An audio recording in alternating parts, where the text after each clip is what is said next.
Teman-teman sekalian, saya dengan Willy Fahmi Agiska. Ini nama benar ya? Betul, nama benar. Nama lengkap Nama lengkap. dari KTP. orang tua. Oh, iya. Namanya sudah puitik memang. Masa. Jadi teman-teman sekalian, Willy ini seorang penyair. Sudah 3 buku yang diterbitkan. Buku Halo, pertamanya. teman-teman Sapar. Oh ya, sapa. Oh iya, teman-teman Sapar. Teman-teman Sapar. Jadi ada 3 buku yang sudah terbitkan. Buku pertama itu Mencatat Demam tahun 2018. Terus, nah buku ini masuk buku puisi terbaik pada sayembara buku puisi di Hari Puisi Indonesia 2019. Kemudian buku keduanya ini Unboxing. Buku pertama tidak ada katanya, kayaknya belum dicetak ulang deh. Belum. Ini Unboxing tahun 2000 berapa nih? 2023. 23 ya? Iya, 2023. Iya, 2023. Iya, Maret 2023. Dan buku ketiganya ini yang teranyar tahun ini. Kayaknya calon longlist deh tahun depan ya. Oke, sebelum kita tanya-tanya lebih jauh soal bukunya, kita mau tahu dulu bagaimana dia mengenal buku, terus mencintai buku, terus memutuskan jadi penulis. Nah, itu dari itu dulu. Dan beliau mungkin di keluarganya sudah biasa membaca atau tidak, atau mengenal buku nanti di kampus. Ya. Di sekolah. Jadi itu Far, sebenarnya sebelum aku mulai nulis itu ya jauh sekali, memang nggak langsung ke puisi gitu. Dulu tuh kalau aku waktu kecil sebelum sekolah dasar tuh, setiap malam ibuku tuh selalu mendongeng. Ya mungkin kita menyebutnya sastra lisan gitu ya. Oh iya.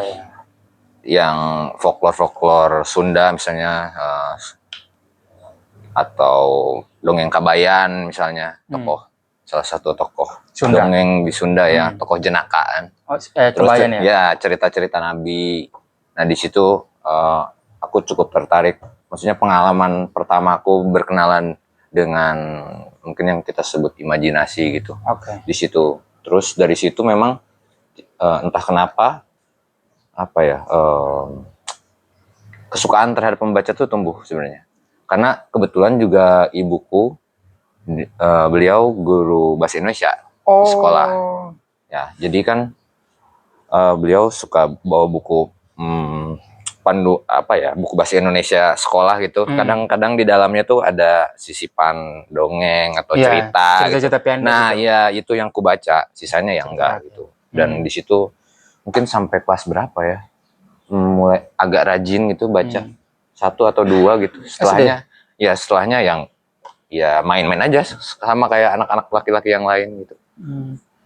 Tapi titik bahwa saya ini suka sekali dengan sastra Indonesia. Wah. Gitu. Suka dengan bacaan yang tidak sebut juga berat, tapi setidaknya kayaknya kamu sadar gitu. Oh, kayaknya saya suka sastra, saya suka cerita. Itu kan mungkin kalau itu mungkin jawaban yang kita lihat-lihat dengar ingat-ingat lagi masa lalu kan. Tapi maksud saya kayaknya saya suka cerita deh. Kamu sadar itu tahun di umur berapa? Iya, suka cerita ya itu tadi seperti yang aku ceritakan. Suka dengan cerita. Tapi tentu saja ketika seiring berjalannya waktu, aku mulai bertemu lagi dengan kenikmatan lain terhadap bahasa gitu ya. Jadi makasih. Dulu Makasih. Aku masih ingat tuh satu hari tuh ketika aku kelas 3 SMA gitu, menjelang lulus tuh aku ke perpustakaan dan iseng-iseng lah sok-sokan perpustakaan buku, sekolah atau perpustakaan sekolah di SMA aku, SMA 1 Kawali di Ciamis ya, Jawa Barat. Kawali itu kampung halamanku, aku lahir dan tumbuh di sana. Itu kecamatan, nama desa, kecamatan juga. Kawali. Ya, rumahku di situ. Terus di sebuah perpustakaan sekolah, aku random aja ngambil buku, entah buku apa itu. Terus ternyata itu tuh buku Oka Rusmini. Judulnya Pandora, buku kumpulan puisi. Puisinya. Ya, aku tahu itu buku kumpulan puisi setelah baca gitu ya. Dan di situ aku mulai suka dengan bagaimana bahasa puisi itu, ya bagiku pada waktu itu aneh aja, beda dari yang selama ini aku baca gitu kan. Kalau cerita peristiwanya gitu ya, keajaiban gimana peristiwa itu diceritakan. Kalau ini kayak kok bahasa bisa begitu ya. Maksudnya aku mengenal puisi kayak Hairil misalnya kelas SD gitu, tapi aku nggak ngerti. Tapi yang awal itu Oke Rosmini atau Hairil dulu? Iya, yang maksudnya yang masuk ke dalam diriku tuh Oke Rosmini malah. Iya, karena bagiku nggak rumit untuk dimengerti. Oh gitu. Iya, pada waktu itu aku masih ingat misalnya ingin kutelan sepotong cinta bagai es krim. Anjay. Itu masih melekat dalam pikiranku. Meskipun secara larik lengkapnya aku lupa ya apakah persis begitu atau enggak, tapi yang selalu kuingat tuh bagian itu, dan aku garis bawahi pakai pulpen gitu. Dan bagiku itu semacam apa ya? Kayak pubernya lah. Kayak puber tergila-gila kok pengen bisa nulis seperti gini. Waktu itu kan zaman Facebook ya. Aku kadang nulis bahasa-bahasa puitis. Facebook yang itu 2009 ya, 10. Ya. Waktu itu emang udah menjelang lulus kan, 2010-an lah. Oke, ya. Di situ kadang aku nulis status, misalnya memelintir kalimat-kalimat yang dari buku itu. Parafrasa lagi. Iya, mungkin itu proses gimana aku ini ya, menikmati permainan bahasa gitu pada waktu itu. Tapi memang nggak langsung nulis, tentu saja. Iya pasti ya. Ya, udah. Terus tiba-tiba aku masuk ke UPI gitu, jurusan Bahasa dan Sastra Indonesia, Nondik. Apakah itu secara sadar kamu masuk sastra, atau karena sudah mengenal beberapa puisi tadi kayak Hairil atau Oke Rosmini, saya ambil sastra, atau dari pengaruh ibu? Iya, lebih ke ibu sih sebenarnya. Karena senang sama bahasa Indonesia. Waktu itu aku kan ada 3 pilihan kan, SMPTN tuh. SMPTN tulis tuh waktu itu namanya. Tes perguruan tinggi, terus ternyata aku lulus, dan memang waktu itu seingatku pilihan pertama dan kedua tuh lebih ke bahasa daerah. Sunda, ya. Sunda. Ada jurusan aku juga minat. Ada jurusannya itu? Ada, di Unpad, di UPI juga ada. Kayak juga bahasa Jawa ya, sastra Jawa. Iya, bahasa daerah, bahasa Sunda. Karena memang ibuku juga pengajar karawitan kan. Jadi aku belajar gamelan. Ya sebenarnya darah seni itu mungkin sudah turun dari ibu. Dari ibu. Ya, terus tiba-tiba ternyata yang pilihan ketiga ini yang bahasa Indonesia maksudnya yang masuk diterima di UPI. Tapi lucu juga waktu itu aku nggak punya pengetahuan kalau ada pendidikan, ada non kependidikan. Tapi kamu pilih non pendidikan? Iya, karena waktu itu aku nggak tahu ya bedanya. Aku mungkin ngebayanginnya UPI tuh guru-guru gitu. Semua pendidikan. Nggak ada tahu. Namanya Universitas Pendidikan Indonesia. Terus kan Bahasa dan Sastra Indonesia, udah aku pilih aja, klik kan waktu itu pas online tuh. Dan itu pun hari terakhir pula, jadi nggak ada waktu untuk apalah. Kayaknya kamu keterima karena yang daftar dikit. Iya, kayaknya ya. Ya, itu terus masuk, terus akhirnya kenal sama teman-teman yang baru gitu. Ada yang udah nulis sebelumnya pas SMA. Jadi kebetulan teman seangkatan tuh ya banyak yang udah punya pengalaman sebelumnya, ada yang udah punya buku malah gitu. Ada temanku namanya Gadul, dia anak SMA sudah ada buku. Iya, dia dulu ikut komunitas nulisbuku.com. Oh iya, Abdul Aziz, temanku itu, teman sekelasku. Ya itu buku-buku pop, ciklit, tinlit. Nulisbuku.com. Nulisbuku.com. Tahu. Nah, dia ternyata udah ketika masuk dan sekelas denganku tuh, dia udah punya buku. Dan teman-temanku yang lain juga udah senang baca puisi Jadi benar-benar aku waktu itu nggak ada bahan apapun untuk menjadi seorang nondik gitu ya. Sastra gitu, nggak pernah kebayang juga karena akan jadi menulis, terus jadi doyan membaca, khususnya bacaan-bacaan sastra, apalagi keilmuan ya gitu. Nah, terus semester 2 gitu. Nah, akhirnya aku masuk komunitas yang namanya ini komunitas Asas UPI. Asas UPI. Arena Studi Apresiasi Sastra. Itu tuh sebuah UKM di Bandung. Di UPI. Ya. Di UPI yang memang didirikan oleh mahasiswa bahasa dan sastra Indonesia. Yang non-dik tadi itu. Oke. Itu kan ada pendidikan, ada non-dik ya. Sebenarnya secara sejarah tuh asas UPI itu lahir dari Pendidikan. Himpunan Bahasa dan Sastra Indonesia. Oh. Himasatrasia namanya. Itu bentar aku potong. Itu yang berdiri di zaman kalian atau zaman senior? 91 kalau nggak salah. Lama. Itu didirikan salah satunya udah meninggal almarhum Muhammad Wan Anwar. Dulu pernah jadi redaktur Horizon. Oh, berarti udah lama. Anwar, udah lama. Salah satu pendirinya dan dosenku termasuk juga Nenden Lilis Aisyah. Itu 91 kalau nggak salah. Berarti kalau saya boleh tanya, kamu bisa menulis itu di asas ini? Iya, betul. Itu benar-benar pintu masukku belajar menulis. Dan itu dari dasar banget. Dari dasar banget. Dan tidak mungkin dilupakan karena itu. Tidak mungkin dilupakan. Hal dasar kamu bisa berkembang mulai awal dari situ. Betul. Kalau ini kan sudah efek-efek serpian belajar yang panjang itu. Pokoknya aku ingat aku mulai berani menulis tuh meskipun 1 tahun dulu masuk. Iya. 2012 tuh aku baru mulai nulis 1-2 puisi, tapi memang nggak aku share ke teman-teman ya, jadi aku pendam aja. 2 tahun berikutnya berarti 2010 masuk. Nah, ada cerita lagi. Jadi setelah mulai masuk jadi anggota, memang kan di asas tuh ada beberapa tradisi penting gitu ya. Ada beberapa tradisi penting yang mungkin membentuk disiplin membaca, menulis. Jadi pertama disiplin membaca dan diskusi dan nulis. Itu 3 poin itu selalu ditanya oleh kakak-kakak tingkatku di asas. Jadi tiap ketemu tuh, misalnya ada di Taman Parter itu di UPI tuh, ketemu 3 pertanyaan itu selalu muncul. Buku apa? Kamu lagi baca buku apa? Mana karyamu? Kapan kita diskusi? Serius, itu kemana-mana 3 pertanyaan itu pasti keluar. Dan ini kan kita jadi mungkin cuma 2 kemungkinan, kita akan pergi ataupun tertantang gitu untuk membaca terus. Aku mungkin waktu itu tertantang aja, ya udah terus aja nyoba baca-baca meskipun pelan-pelan gitu ya.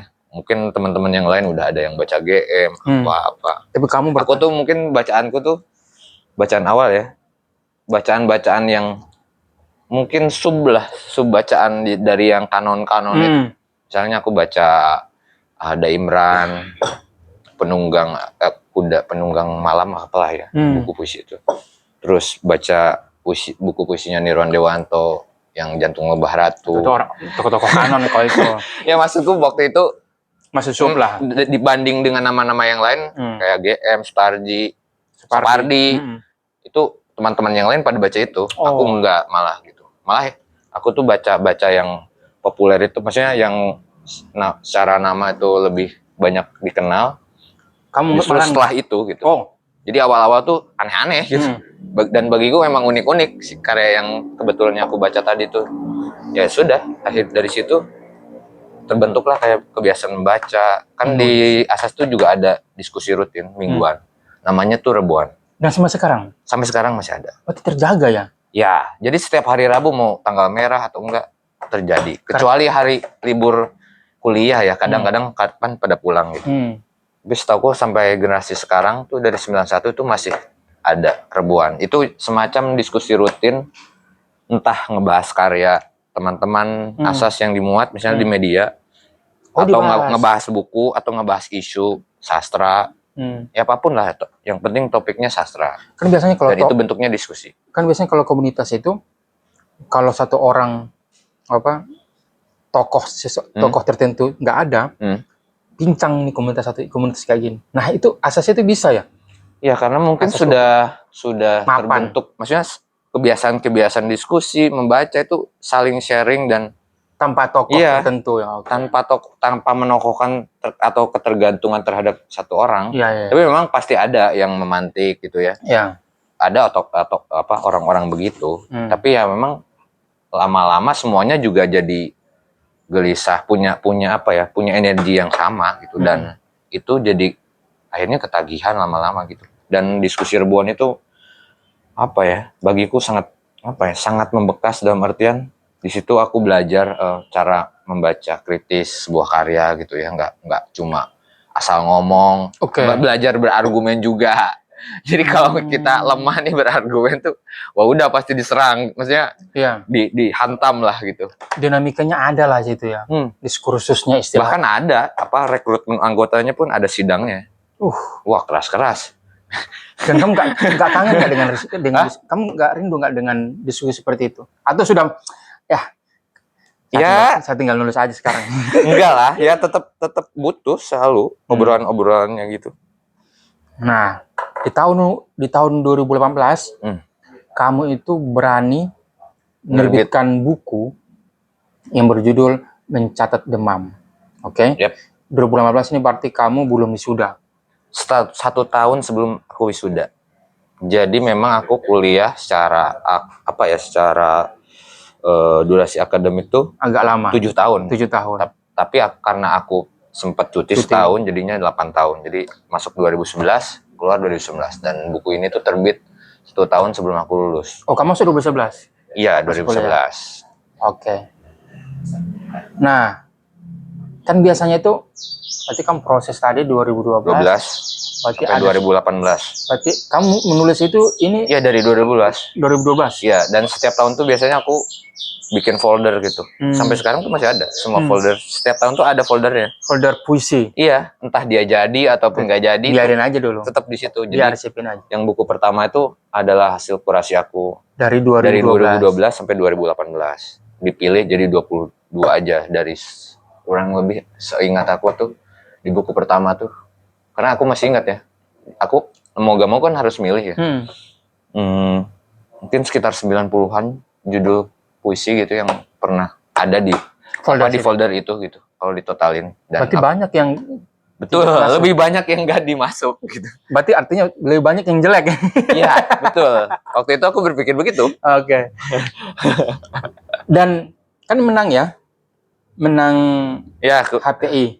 Ya, betul 2019. Kamu sebagai mahasiswa akhir ya. Baru lulus. Iya. Kan 2019 ya? Iya, 2019. Aku baru nulis itu. baru nulis buku itu. Nerbitin buku. Kamu merasakan apa itu? Seperti yang sekarang kan. Kalau sekarang kan KSK ya kan.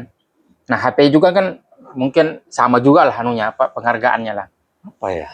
Apa yang kamu rasakan? Dan katanya kamu paling muda yang pernah mendapatkan penghargaan ini. Iya. Ya tentu saja nggak pernah ada ekspektasi apapun terhadap lomba itu. Malah sebenarnya aku tuh tipikal yang kurang terlalu tertarik untuk ikutan kompetisi dari dulu. Intinya nulis aja gitu. Iya, nulis aja. Karena itu jauh lebih menyenangkan dan nggak mengganggu gitu. Kadang-kadang mungkin problemnya, ya sebenarnya itu mungkin juga kelemahanku ya. Karena ketika kompetisi itu kan ada di tema, mungkin ada juga berbenturan dengan standar juri misalnya. Aku tuh sebenarnya malas untuk untuk mengejar-ngejar itu, mengikuti gitu. Itu. Iya. Dan di luar aku jarang kompetisi juga, sebenarnya aku nggak terlalu sering ngirim ke media. Tapi aku pernah ngirim beberapa kali dimuat, misalnya di PR, di Radar Tasikmalaya, ada di situs buran.co pernah dulu sebelum aku akhirnya. Tapi kamu nggak ngejar Tempo nggak? Kompas? Ya pernah dimuat di Tempo 2000, kayaknya itu terakhir deh. Maksudnya yang cetak ya, media cetak ya yang pernah memuat puisi. Atau setelah itu PR ya, aku lupa ya. Oh enggak, yang terakhir tuh PR 2021 kalau nggak salah. Oke. Ya, yang media cetak. Intinya sih dari waktu mahasiswa pernah dimuat? Pernah. Sebenarnya kalau secara personal lagi, aku tuh nggak nyaman kalau ada perasaan kecewa. Gimana? Kecewa misalnya aku ngirim nih ke media, terus nggak dimuat, aku sangat kecewa besar. Dan gitu aku ya? tuh nggak nyaman punya perasaan kecewa. Dan rata-rata ketika kecewa tuh aku nggak mau ngirim lagi. Artinya tentu saja daripada aku kecewa, daripada aku kecewa dan berhenti nulis, akhirnya ya udah, ya aku nulis aja tanpa pernah memikirkan bahwa ini akan jadi buku dan sebagainya. Udah, mungkin istilah sekarang nulis ketengan aja, nulis puisi, entah tema apa, dihajar entah personal, entah apa, hajar aja, nulis terus menerus. Setiap tahun ya pasti ada aja, meskipun jumlah kuantitas yang ditulisnya beda-beda ya. Ya. Kadang lagi produktif bisa 30 lebih setahun, kadang di bawah 20, macam-macam sih. Dan aku nggak merasa untuk apa ya, perlu mengejar terus meningkatkan kuantitas apa ya, jumlah gitu. Jadi fokus aja ke puisi fokus aja yang bagus gitu ya, tanpa perlu banyak-banyakin. Iya. Jadi ngalir aja terus menerus. Dan alhamdulillah sih nggak pernah ada setahun nggak pernah nulis. Ada aja. Ya. Aku tuh karena belum baca yang Mencatat Demam, jadi aku nggak punya komentar itu lah. Ya. Tapi kayaknya berbeda dengan dua buku puisi ini. Oh, iya, menurutmu? Iya. Kalau Mencatat Demam sebenarnya itu banyak ragam sih, karena itu merangkum. Aku susun secara kronik, bukan secara tema memang. Tapi memang secara bentuk itu benar-benar puisi lirik atau puisi liris lah gitu. Ya. Secara bentuk puisi umum Indonesia lah ya. Kadang maksudnya di buku itu campur-campur temanya, tema personal, tema spiritual, sosial, ada juga gitu. Tema tentang puisi itu sendiri ada juga, atau misalnya puisi interteks juga ada gitu. Tapi secara bentuk sebenarnya ya terikat juga satu spirit dan liris. Nah, ini apa? Aku pada akhirnya belakangan ini rajin baca puisi lagi gitu ya. Dan waktu awal-awal kenapa jadi rajin baca puisi lagi? Nah, berarti itu kan sebelumnya nggak terlalu mengejar itu. Enggak. Awal-awal belajar nulis di Jogja, itu kan semua dihajar itu. Aku sempat nulis puisi di Media Indonesia, di Fajar. Kamu tahu gak? Di Indonesia dengan siapa aku? Siapa? Dengan Ibe Espalogai. Wah. Dan kayaknya Ibe juga pertama kali tuh 2017. Dan aku mengira ini ya, aku mengira kenapa dimuat puisiku, karena kami berasal dari Sulawesi. Jadi kayaknya redaktur unik nih gitu. Dua Sulawesi dari Sulawesi diterbitin aja gitu. Dan bertemu dalam satu. Iya. Dan aku mengira seperti itu. Aduh, aku lihat, ya Allah, bahasa apa? Tentang ini, jemuran. Asik. Puisi jemuran ya. Nah, itu yang diketawain oleh siapa? Oleh Cep Subhan. Kenapa? Emangnya kenapa? Bukan jemuran. Bukan diketawain. Enggak puitis. Bukan diketawain. Dia kayak ngejek-ngejek aku pakai puisi itu. Oh alah. Hamzah dia bilang, itu harus diarsipin. Oh iya, penting, Pak. Nah, pada saat itu, lepas itu, waktu di awal-awal di Jakarta, aku sudah mulai kurang mau fokus ke prosa. Karena 2019 kan aku nerbitin Kumjar.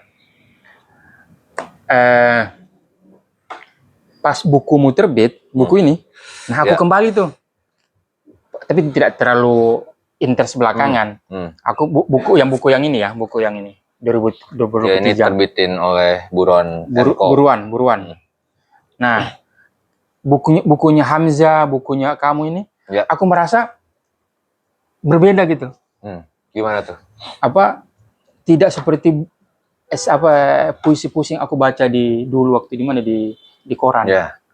Dan ada liris-lirisnya, tapi tidak liris-liris yang liris melankolis atau liris romantik. Dan receh gitu loh. Tapi tidak receh, tapi tidak rendahan, tidak rendah. Tidak membuat puisimu itu turun derajatnya. Wah, derajat. Derajat. Ada derajat ini. Jadi tetap puitik, temanya kecil, tapi derajatnya masih tinggi gitu. Asik. Nah, punyamu ini di unboxing ini kena di situ. Jadi kalau menurutku, ketika aku baca ini ya, aku senang membaca puisi, tapi tidak soal yang berat. Bahkan bukan soal cinta. Aku merasa seperti itu unboxing. Dan ternyata, sebelum ini kan ada hadir bukunya si Hamzah yang Home Pimpa. Dengan beberapa kata yang banyak kata yang tidak ada yang jarang muncul di puisi pada umumnya dihadirkan. Nah, kamu juga seperti itu, tanpa terlalu kan ada puisi juga yang terlalu boros gitu loh. Kalimatnya, katanya cerewet. Dan kami tuh santai aja gitu dengan dinamika kamu, dengan keseharian kamu. Coba yang mana yang apa? Yang menunjukkan salah itu. satunya unboxing ini. Salah satu unboxing. Coba teman-teman kan mungkin. Coba, oh ya, nih unboxing ya. Kayaknya unboxing ada 2 ya? Iya, ada 2020, ada 2022. Kayak unboxing ya. Tumben ya kita libur. Nah, itu kan bahasa sehari-hari, tapi ya, lisan. Bahasa lisan tapi tidak receh gitu. Minum kota dari sisa es batu siapa? Atau bagaimana gitu cara Iya gitu. 12 order headset dan manekin ya. Buat jadi sobat share unek-unek atau unek sih? Unek-unek sekalian self reward. Ini antara bahasa Indonesia dan bahasa Inggris itu disatukan. Memang bosan bangun, mandi, dan pasang muka baik-baik saja di depan pikiran orang yang lupa. Coba kamu berimajinasi. Bangun, mandi, pasang muka baik-baik saja di hadapan orang yang pikirannya lupa. Coba bayangkan itu. Kamu bayangkan ada orang yang lupa, tapi kamu baik-baik saja apa semua. Sorry. Kapan-kapan sibuk menggali bakat dan potensi diri di TPU Utan Kayu ada dekat sini. Tahan dulu sebentar, kalau mau nangis, kalau bibirmu belepotan waktu mukbang diri. Aku memang sedang tak punya sekertas puisi atau tisu atau puisi tisu. Nah, ini menariknya. Pertama dipisahin, terus disatuin gitu. Bahkan untuk mengelap pikiran kritikus mandek. Ini bahasa sehari-hari dan kamu tidak perlu membuka kamus bahasa Indonesia KBBI untuk mencari bahasa. Mungkin kalau kamu nggak tahu apa itu self reward bahasa Inggris, tapi nggak kelewatan juga kalau kamu. Gampang lah, itu tinggal googling. Keluar. Ya? Nah, contoh puisi yang menurut saya di bukunya ini tidak mungkin kita intimidatif untuk takut dengan puisi, kan biasanya begitu ya. Nah, apa dasar kamu ini menulis puisi seperti ini? Ya. langsung ke situ ya. Tapi mungkin untuk biar ada gambaran, maksudnya peralihan dari buku pertama ke kedua, mungkin aku bacakan. Itu apa itu? Udah ada di sini? Enggak, di sini ada di HP-ku. Oh, mencatat demam. Judulnya Mencatat Demam. Oke. Segalanya tak pernah seganjil ini. Selepas matahari dan malam membesarkan jasadku yang layu. Tak ada jam-jam datang. Tak ada yang kusebut seseorang. Sedang dalam debar, batu-batu gugur jadi namamu. Jadi namamu.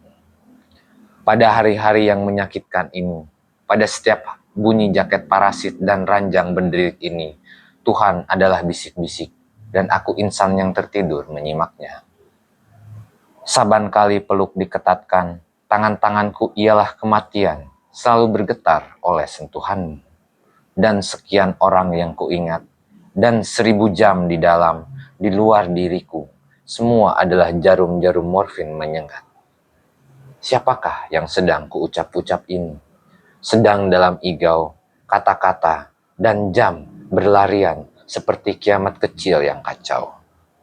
2014 sampai 2018. Nah, sebenarnya... Bentar, aku komentar. Ini beda banget ya? Beda kan? Apa transisi dengan buku unboxing beda banget? Ya, mungkin yang aku sadari setelah aku baca, tentu saja setelah buku itu terbit itu. Ya ini hasil pembacaan ulang aja. Maksudnya aku bisa mengidentifikasi, oh ternyata di fase ini aku merasa puisi-puisi di Mencatat Demam tuh cenderung punya pretensi untuk mencari gaya ungkap gitu ya. Gaya ungkap yang katakanlah mencoba lain. Terus melankolis, lebih melankolis gitu ya. Melankolis banget. Terus sangat kayak tegang, dalam artian apa ya? Tegang. Suasananya tuh nggak rileks kan, tegang. Betul. Terus ya tentu saja karena memang di Jawa Barat bacaan-bacaan atau kecenderungan estetiknya adalah puisi liris, ya tentu saja mau nggak mau aku pun menyerap itu. Dan memang pada akhirnya secara geografis pun Bandung mendukung itu. Maksudnya secara suasana, suhu dan sebagainya, perilaku masyarakatnya gitu. Memang cenderung slow living. Betul. Gitu ya. Makanya sentuhan dengan alam gitu. itu memang ngaruh juga membentuk karakter manusianya. Makanya Perasaan. lirisisme sangat digemari gitu. Aku nggak merasa lirisisme sebagai sesuatu yang Perlu dihindari. Iya, Nggak perlu. Ya. menurutku juga itu varietas yang penting untuk Puisi Indonesia. Iya, puisi Indonesia. Dan salah satu penyair yang paling aku suka gitu, yang membentuk juga apa ya, mungkin Mencatat cara demam. pandangku, mencatat demam. Ya misalnya Gunawan Muhammad, terus Separdi. Acep Jamjanur, misalnya Acep, kalau Acep. dari Jawa Barat. Acep ya, Acep. Terus ada Imran juga gitu. Ada Imran di mana dia? Sebenarnya orang Padang kan. Terus tinggal di Bandung, di Cimahi. Cimahi. Ya. Kalau kamu Ciamis. Ciamis, aku di Kawali. Nah, itu kalau kurang lebih puisi-puisi di Mencatat Demam tuh kurang lebih begini gitu. Secara formatifnya. Mencatat demam, itu demam yang dicatat ya? Iya. Jadi jelas demam ini, suhu demam ini. Ini aku ingat tuh, aku tulis di sekretariat asas. Kan bisa ditinggali kan 24 jam. Oh gitu. Dan di situ kamarnya tuh dulunya bekas WC. Nah, di bekas WC terus dipermak lah. Berarti ditutup apa? Ya udah nggak, maksudnya udah nggak aktif WC-nya. Ya, maksudnya gede dong? Enggak, kecil Far, 2 kali enggak deh.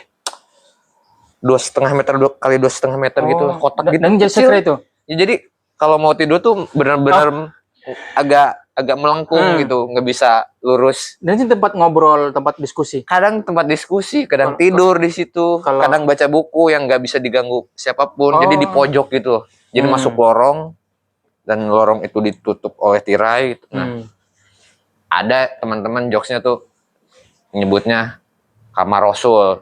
Maksudnya tuh Rasul tuh bukan yang aneh-aneh ya. Maksudnya tempat berproses kreatif, nulis, baca. Nah, waktu itu aku kebenaran memang gua hirah gitu lah. Lagi benar-benar demam, Far. Demam dalam arti yang sebenarnya. Mantap. Terus kan kalau demam tuh nggak tahu ya apakah aku aja atau juga yang lain ngalami. Kan kadang ada sasar gitu kayak loncatan pikiran banyak. Oh iya. Ngigau lah ya. Betul. Kayak ngigau gitu kan. Cemas muncul. Iya, cemas. Entah kematian, entah apa. Kayak berseliweran. Nah, di situasi yang kacau itu, tiba-tiba aku bangun. Dan nulis. Entah kenapa pengen nulis. Dan nulis aja, nulis. Terus tidur lagi gitu. Tidur lagi. Terus besoknya aku baca. Kaget juga kok. Bisa bagus. Enggak. Aku nggak merasa itu bagus. Dalam artian, wah kok ini kayak gak beraturan banget ya. Tapi lama-kelamaan, kok ini susah kalau menulis secara ini ya. Secara menyengajakan diri begitu tuh, mungkin nggak begini bahasanya, bisa jadi. Okay. Dan aku merasa, wah, unik ya. Akhirnya aku edit. Makanya kan 2014 dimulai nulisnya, terus dirampunginnya 2018. 2012 ini nulisnya? 2014 sampai 2018 kan. Memang di masa-masa ini tuh aku secara proses tuh menulis tuh banyak dari proses ngedit. Jadi benar-benar mati-matian ngedit tuh. Karena mungkin writing itu ya? Iya, maksudnya mencari-cari bentuk gitu, ungkapan, kalimat-kalimat yang mungkin benar-benar aku kerja keras untuk menemukan gimana caranya aku punya ungkapan yang beda dengan penyair-penyair yang lain. Ini berapa persen kamu dari awal tulis draft pertama dengan hasilnya sekarang yang berubah? Bisa 40%, bisa 50%. Ya, lumayan juga itu. Iya, kadang bisa berubah banget. 90% misalnya bisa. Jadi memang aku menikmati banget di buku ini tuh proses editing tuh benar-benar sangat jadi tumpuan gitu. Kadang-kadang kalau perempuan kan biasanya perempuan tuh menggugat gini. Laki-laki kalau demam lebay. Kan bisa gitu ya. Kan gitu. Kalau mereka kan kalau demam masih bisa kerja, masih bisa masak apa semua ke kantor. Laki-laki hanya demam berapa derajat Celcius itu udah kayak mau mati. Iya, manja banget. Nah, jangan-jangan perempuan kalau baca puisimu ini lebay. Bisa jadi ya. Bisa jadi. Kadang jadi bahan ceng-cengan. Sempat ada anak kakak tingkatku tuh bilang. Nah, kan diceng-cengan kan? Kan pernah ada bikin konten tuh video namanya Kembang Jaksi. Dia lucu kan, dia bikin review dari perspektif dia. Demam kok dicatat, dia obatin dong om. Boleh juga tuh. Iya lucu. Boleh juga itu. Iya. kurang lebih gitulah Far kalau buku pertama. Nah, beranjak ke unboxing. Unboxing itu kan berarti fase aku setelah kuliah ya, dan pertama kali kerja. Tapi sebelum itu aku mau nanya. Dan pandemi. Oh, pandemi nih ya? Mulai aku proses nulis puisi-puisi dan unboxing tuh masa-masa pandemi lah. Aku mau sebelum ke buku kedua. Kamu kan tadi nulis pada saat kamu lagi demam itu ya. Aku mau nanya. Teman-teman penyair itu atau khususnya kamu lah ya. Menulis aku sebelum ke situ. Kalau si Hamzah itu kalau menulis kemarin kan dia menulis tentang persembahan untuk anaknya kan, Timur.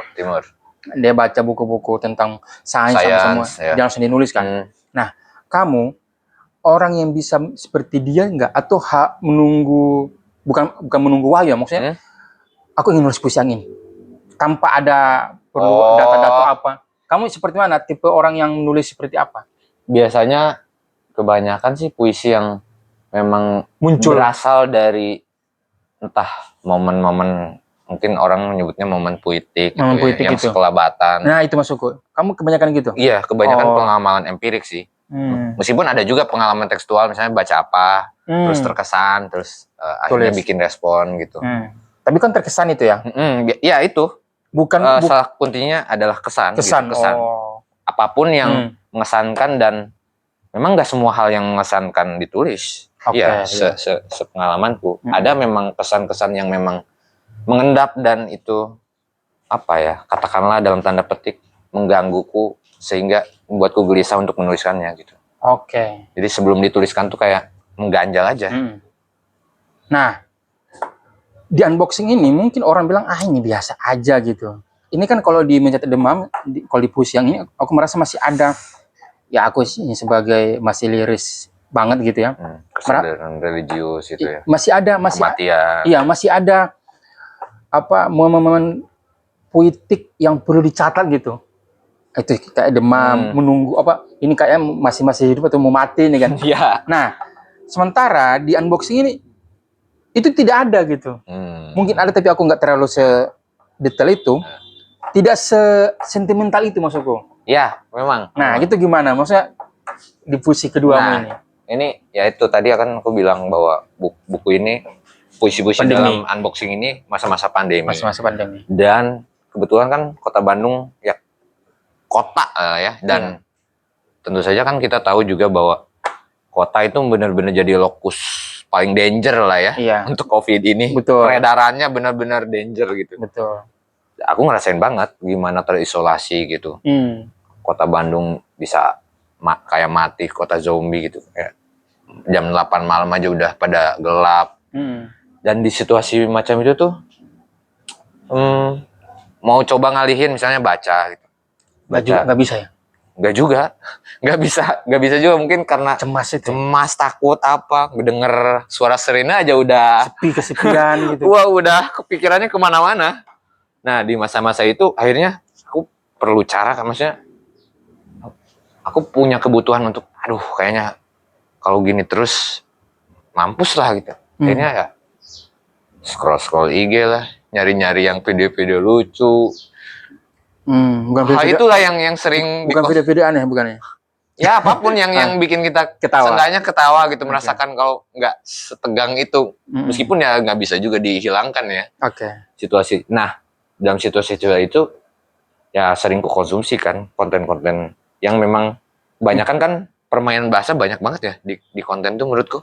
Misalnya ada meme-meme. Ini menarik ini. Meme-meme. Ingat nggak? Misalnya ada meme. Mungkin ini pernah aku ceritakan juga di beberapa diskusi unboxing gitu. Ini meme yang aku ingat juga. Bun, hidup berjalan seperti bakekok. Apa? Bun, hidup berjalan seperti bakekok. Itu kan liriknya Nadine kan, yang aslinya. Bun, hidup berjalan seperti bajingan. Bajingan tiba-tiba diganti jadi bakek. Bagiku tuh hiburan-hiburan kebahasaan semacam itu kan bertebaran di media sosial. Dan entah kenapa itu jadi puitik. Aku merasa itu, wah ini kok puisi gitu. Dan ada sisi hiburan meskipun nggak berat-berat banget gitu. Tapi bagiku itu kecerdasan bahasa, dan aku merasa meskipun kayak receh tapi itu mengganggu gitu. Nah, mengganggu itu iya maksudnya mengganggu. Anjir kok kepikiran ya. Entah siapa yang nulis itu kan di dinding kan. Kayak Pakai kok gitu. Kayak mungkin pakai pilok gitu. Kalau penyair sudah kasih ini. Iya ya, sign ya. Itu kan anonim ya. Iya. Dan bagiku hal semacam itu bertebaran banget di medsos ya. Permainan bahasa yang bikin kita ketawa kan kadang. Dan biasanya kan penyair itu menghindari media sosial. Kamu kok bisa menjadikan ladang sumber puisimu? Nah, dari dulu sih aku nggak pernah memilah-milah. Oh ini bahan memang maksudnya bahan yang identik puitis gitu. Misalnya hujan, mawar, nggak pernah membatasi begitu sebenarnya. Jadi apapun yang ada di sekitarku, aku alami gitu secara empirik. Ya itu kebanyakan yang kutulis. Jadi semacam dimanapun aku, di fase apapun, apa yang ada di dekatku, ya itu yang kuserap gitu. Dan kadang-kadang tuh serapan-serapan atau situasi semacam itu tuh mungkin nggak pernah kuniatkan. Misalnya bentuk-bentuk di unboxing tuh nggak pernah terpikir atau terbayang sebelumnya format-format begini. Tapi mungkin karena lingkungan, maksudnya kebiasaan mengkonsumsi permainan bahasa di media sosial gitu. Kan itu juga banyak kan gejala code switching misalnya dan itu jadi jokes meme bertebaran di mana-mana. Dan ternyata nyoba gitu nulis, tapi gimana caranya ada logika puisinya gitu, dalam artian gimana ya kalau bahan gaya-gaya begitu tuh aku serap dan jadi bentuk puisi gitu. Ya aku kan awal menulis lirik gitu. Nah, aku juga kepikiran gimana caranya apa yang pernah aku pelajari di puisi-puisi liris itu juga aku kombinasikan. Ya misalnya di puisi pada yang aku pelajari itu misalnya ada metafor. Nah, aku gimana caranya membuat metafor-metafor atau gaya-gaya bahasa yang atau majas katakanlah. Yang bahan-bahannya tuh hal-hal yang mungkin bagi orang tuh receh, sangat pop culture gitu. Tapi gimana caranya itu diolah jadi puisi. Jadi apa ya? Melalui kayak pendekatan permainan bahasanya puisi. Ya aku akhirnya nyoba-nyoba aja tanpa pretensi atau tanpa membayangkan ini akan jadi sebuah buku. Ya udah, makin banyak lah puisi-puisi yang menyerap kelisanan gitu. Ya spirit kelisanan memang aku akui itu sadar. Sadar. Apalagi waktu pandemi ya butuh hiburan kan. Ketemu Nurul Dewanto nggak cocok kamu itu.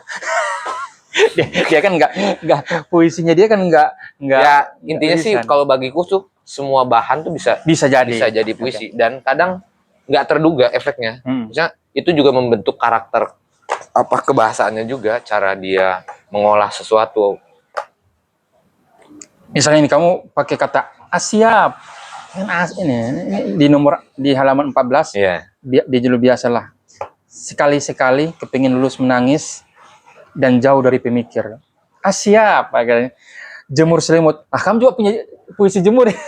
Jemur selimut dan bantal jam 9 pagi untuk matahari depan Rabani University. Dan memang ini tuh depan kosanku tuh ada Rabani University. Rabani University bukan Rabani ini. Jadi enggak. Ya memang ada juga di sini. Oh di Bandung ini. Di depan kosanku seberangnya tuh ada Rabani gitulah, tempat orang-orang belajar baca Al-Qur'an, hatam Al-Qur'an.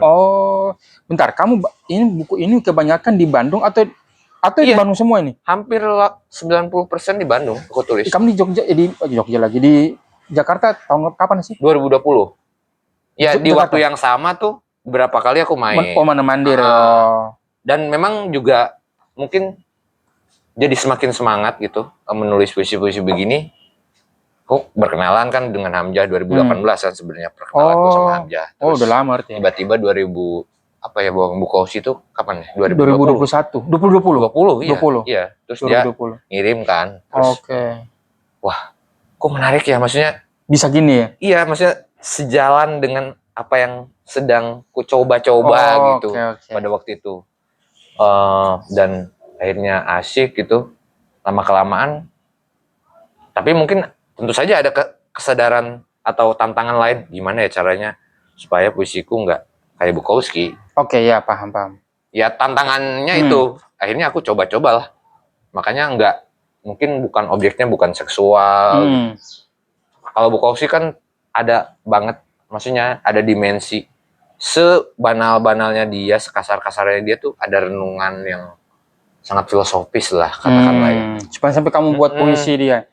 Paket mimpi buat Hamzah. Asik. Iya kan? Jam 1 dini hari, aing mimpi gelap tikar lagi. Di atas lantai keramik kedai kopi Atelier yang tutup dan berdebu bekas sepatu modern yang indah. Dan yang aku suka dari puisi juga itu ya. Dia tuh bisa memeras kata-kata yang nggak perlu gitu. Tikar untuk waktu yang sering kepanjangan sampai maneh ya. Maneh insomnia. Maneh dengan aing tuh bukannya sama. Maneh tuh kamu. Kamu maneh kamu. Yeah. Aing saya ya. Yeah. Di ujung jam 4 pagi tapi ketiduran tiap nonton tinju lagi. Dan seterusnya ya. Cuma saya mau ngajak teman-teman ke sini.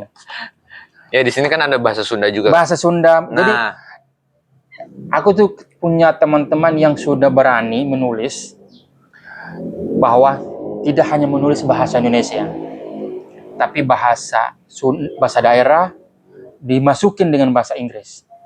Nah, aku dulu ini sekilas sedikit ya. Aku dulu itu punya sedikit fanatik kepada bahasa. Khususnya bahasa Indonesia. Jadi kayak gimana tuh? Jadi bentuknya? Aku itu bilang pernah ngejek, bisa nggak sih kalau macam di momen di buku terus di yang forum formal itu jangan kalian campur-campur gitu. Ya sudah bahasa Indonesia. Kalau mau bahasa Inggris bahasa Inggris. Bahasa Indonesia tertulis nih. Tertulis. Oke. Bahasa tulisan ya. Bahasa tulisan. Kalau mau bahasa Sunda ya bahasa Sunda, misalnya bahasa daerah. Jangan dicampur-campur. Ya. Aku punya di masa itu kayaknya di Jogja itu. Punya masa di mana aku benci dengan orang-orang yang campur-campur. Istilahnya bahasa campur-campur ya. Code switch ya. Code switching. Ya. Nah. Halo Gi, sini Gi. Woi. Di podcast ini. Nah. Nah, ini ada Agi penyair dari Makassar. Salam kenal. Nanti kita tanya-tanya karena ada bukunya juga di sini. Asik. Lanjut ya. Jadi pada saat mungkin di Jakarta lah ya. Aku menyadari bahwa kayaknya ada yang salah dengan aku. Nah, sekarang itu istriku ngajak-ngajak aku itu. Aku sudah dulu aku bukan dulu menyembunyikan ya. Kalau di luar teman-teman Makassar, aku tetap pakai bahasa Indonesia. Yeah. Di luar dari teman-teman Banggai, aku tetap pakai bahasa Indonesia. Tapi sekarang itu kadang-kadang udah ceplos-ceplos aja. Kadang-kadang aku pakai logat-logat Makassar, kadang-kadang logat-logat Banggai. Nah, sekarang itu aku sudah melakukan itu. Pakai bahasa Inggris campur-campur. Jadi tidak lagi berusaha murni bahasa Indonesia. Yeah. Nah, karena aku pikir ya bahasa Indonesia itu adalah kumpulan bahasa-bahasa lain. Bukan hanya bahasa tapi bahasa Inggris, bahasa yang menyerap bahasa yang lain. Asimilasi budaya. Nah, jadi pada saat ada buku seperti unboxing ini, terus teman-teman Barjan, teman-teman Silele, apa saya menulis dengan sebrutal itu gitu, semua bahasa masuk yang mereka kuasai, aku senang jadinya. Yang dulu aku nggak suka gitu. Nah, kamu di buku ketiga ini, itu kok nggak ada yang ini, iya kan? Iya. Ini seperti ada yang mati memang. Ya. Ada yang mati di puisimu ini. Ada yang mati di puisimu ini. Karena waktu kita tinggal berapa menit lagi, coba kita sedikit bahas ini. Jadi di buku ketiganya seperti orang mati yang hidup. Nah, puisi. Judul bukunya panjang sih, tapi judul puisinya pendek-pendek malahan enggak. Satu kata semua ini. Satu kata ya. Satu kata semua ini. Satu kata ini. Iya. Nah, coba Kakak Willy ceritain dulu ini. Apanya nih? Kenapa judulnya seperti ini dan kayak suram-suram gitu. Padahal ada tanamannya loh. Yang seharusnya tanamannya ini harus menghibur. Ya, sebenarnya ini di luar teks, Mas. Di luar teks. Prosesnya setelah teks ini masuk selesai. Ini kan fotonya Kristal Firdaus, teman penyair juga dari Kalimantan Timur ya. Dan bukunya juga diterbitin di Velodrome. Judul buku puisi perdananya itu buku puisi perdana dia. Judulnya Menidurkan Bahaya. Ini foto beliau. Ini promo dia. Iya. Velodrome. Aku suka. Terima kasih Daus. Oh, oke. Nah, terus soal tadi soal pergantian itu ya. Memang kusadari banget bahwa tapi ini memang kesadaran ini muncul setelah 3 buku ini hadir gitu. Oke. Ternyata tanpa kusadari setiap buku itu merangkum satu fase hidupku gitu. Buku Mencat Demam benar-benar merangkum fase hidupku di Bandung dengan suasana liris, entah liris secara estetika maupun secara lingkungan gitu ya. Gejolak-gejolak anak muda, pencarian dan sebagainya. jati diri ya. Pencarian bahasa juga, gaya ungkap dan sebagainya. Dan peran komunitas yang benar-benar menggembleng dalam artian mempressure untuk kamu harus berkembang. Iya. Kamu harus berkembang dan kamu harus menemukan positioning atau pencapaian tertentu gitu di antara sekian ribu penulis atau sekian ratus penyair gitu misalnya dengan berbagai estetikanya dan puluhan komunitas memang ditimpa keras banget untuk mencari itu gitu. Dan buku itu tuh memang fase itu gitu. Dan fase ini juga sebenarnya aku pertama kali bekerja penyair lulusan sastra Indonesia kerja di copywriting. Iya, jadi copywriter lah gitu. Dan memang pendekatan copywriternya pakai bahasa anak muda gitu. Media sosial lah. Iya, dan kenapa judulnya unboxing? Ya salah satu yang pernah aku kerjakan juga di kantor gitu. Ya aku pernah ada satu pekerjaan aku membongkar paket-paket returan.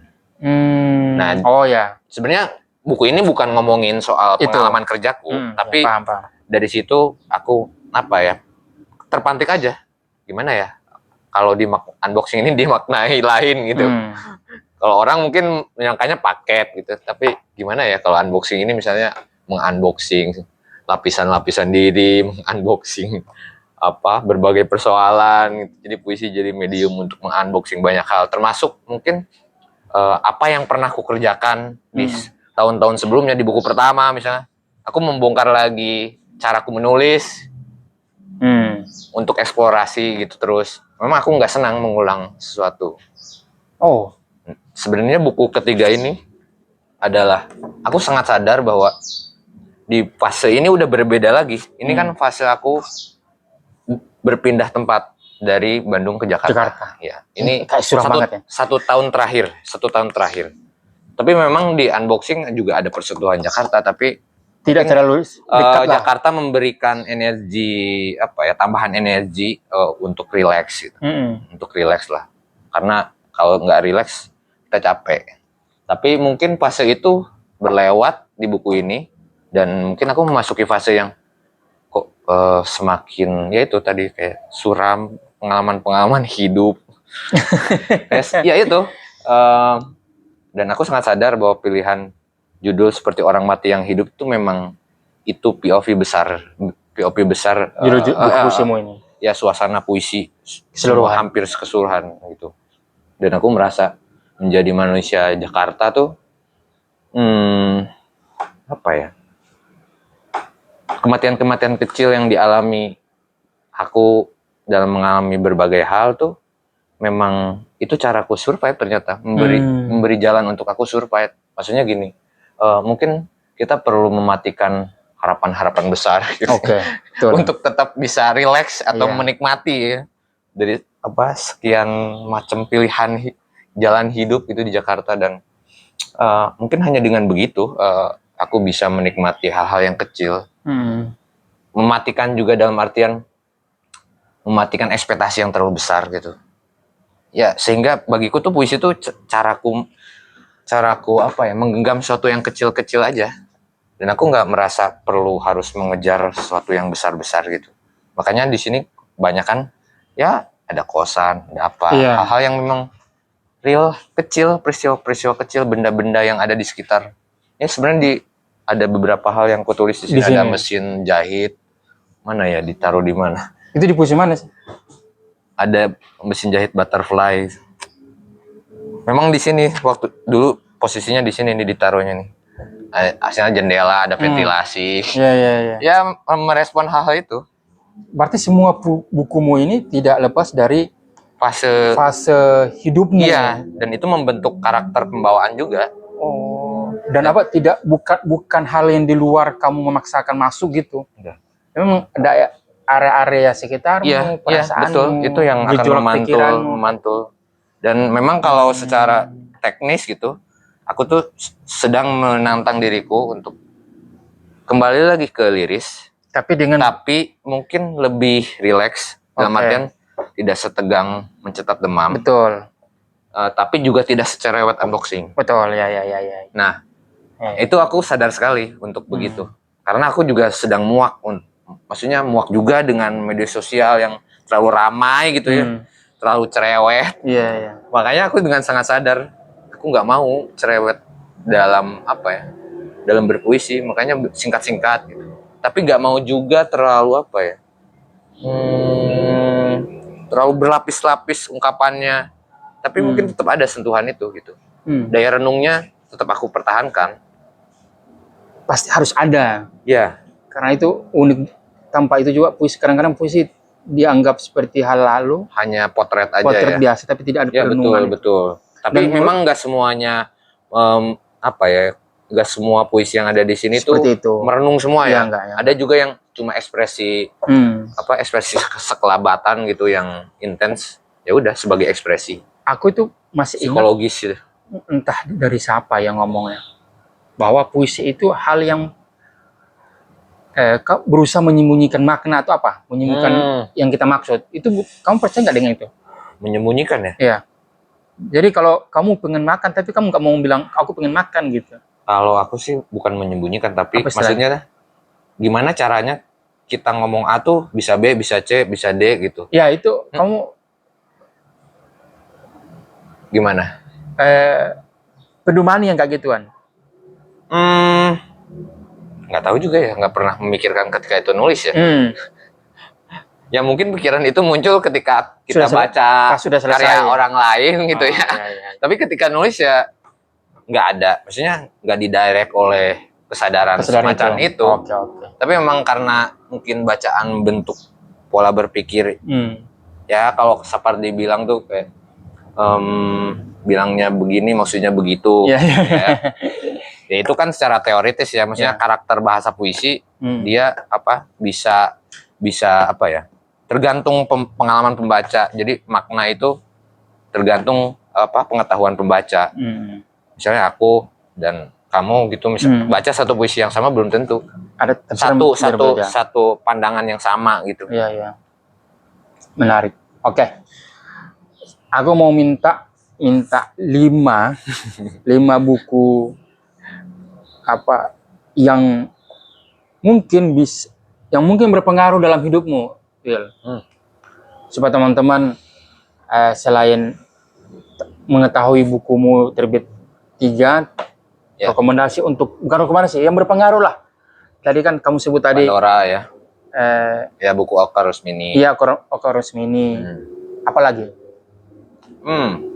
Sebenarnya kadang suka bingung ketika ditanya itu karena aku nggak pernah menspesialkan buku-buku puisi tertentu ya. Tentu saja memang ada yang pengaruhnya. Atau buku lain lah, bukan hanya puisi. Atau kalau memang misalnya harus menyebut 5 gitu. Iya. Pertama mungkin tadi sudah aku sebut buku puisi Ada Imran. Ada Imran. Yang mana? Penunggang Kuda Negeri Malam ya. Penunggang Kuda Negeri Malam ini buku keduanya kalau nggak salah itu. Oke. Ya, ada Imran Penunggang Kuda. Buku ada satu penyair perempuan juga namanya Dina Oktaviani. Dina Oktaviani. Judul bukunya Biografi Kehilangan. Dari mana itu? Dia dulu aktif di Jogja ya, di Jogja. Oh, Dina Oktaviani. Dina Oktaviani. Apa judulnya? Judulnya apa?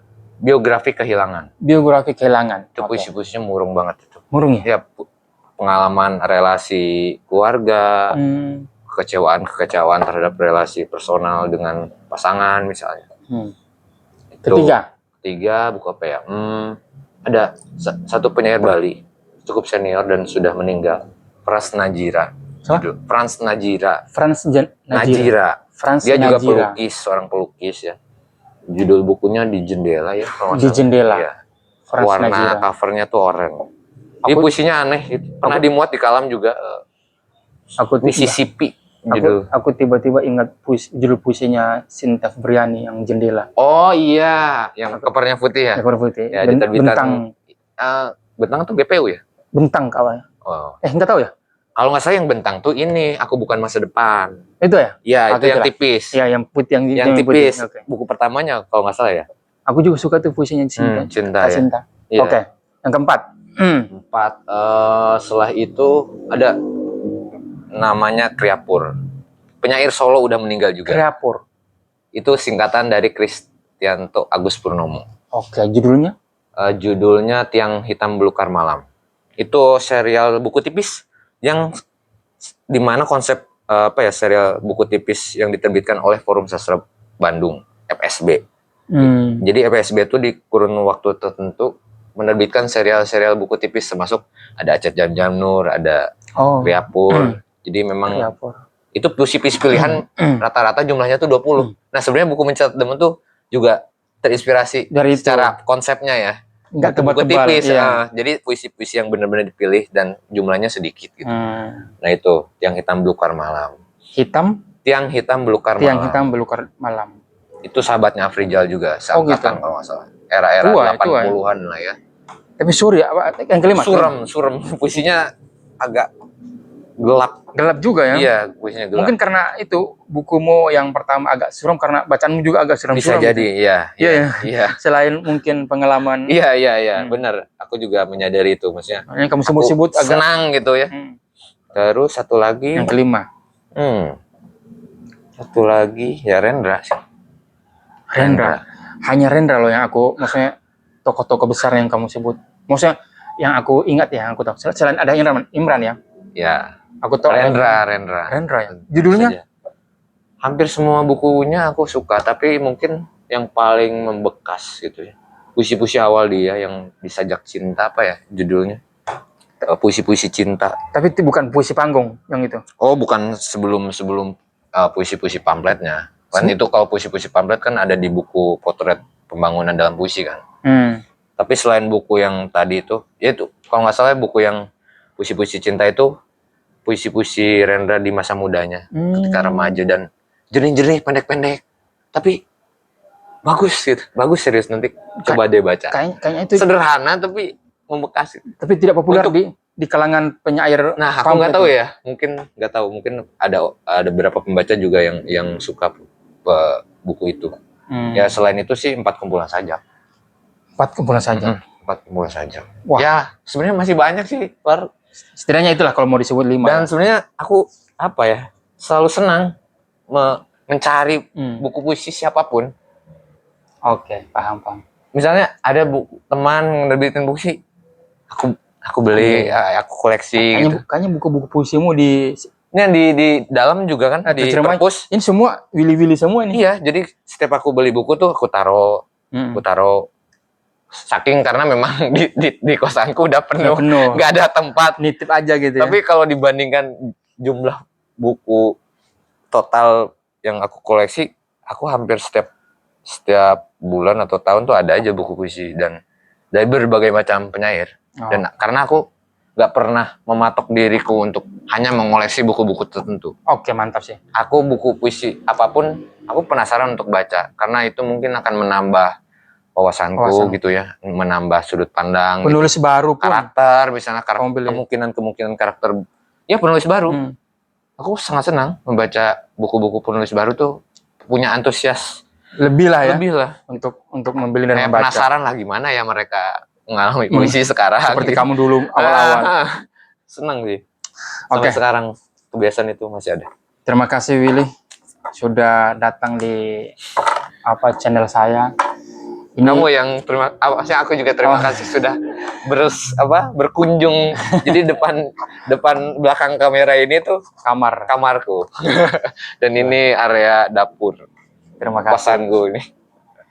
Rencananya itu dapat 20-30 penulis untuk wawancara di podcastku, karena aku merasa kita kan penulis itu kan kebanyakan di belakang kamera kan, mau sendiri apa semua. Ya, kadang belum kenal juga orang yang nulisnya. Bisa jadi.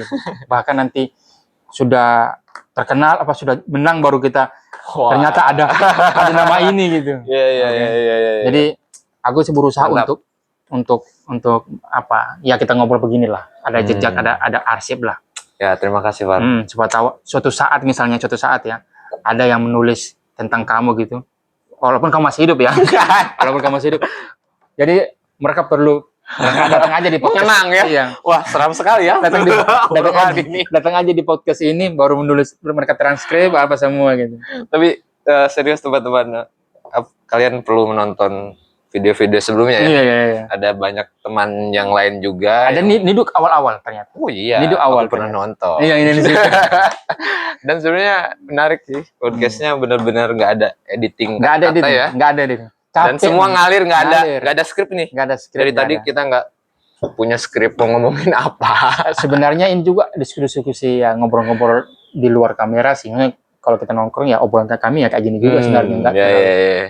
makanya ngalir aja, tapi ada beberapa yang perlu ditanya lagi gitu. Jadi terima kasih Will. Sama-sama, Par. Nanti kita mungkin ada buku baru kita bikin lagi gitu ya.